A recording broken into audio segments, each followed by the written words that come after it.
Hey guys, so quick video for you. If you have the Vivoactive 5 and it's not charging and looking for a way how to fix it, the first thing that you can try to do, try to use a different outlet. Also, another thing that you can try to do is use like clean the cable, like clean where you're charging it if there is some debris or something. If these two things don't work out, what you can try to do is reset it.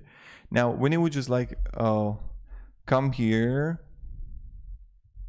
and you will look like Vivoactive 5 reset, you're going to find videos here how you can reset it, and just follow whatever video you're going to find and hope it's going to like help you how you can actually fix the issue.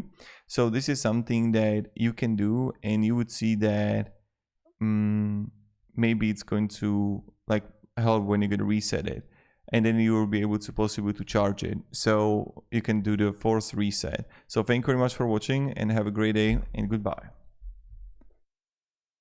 And it was just like a quick video on what you can actually do and how you can possibly fix the issue.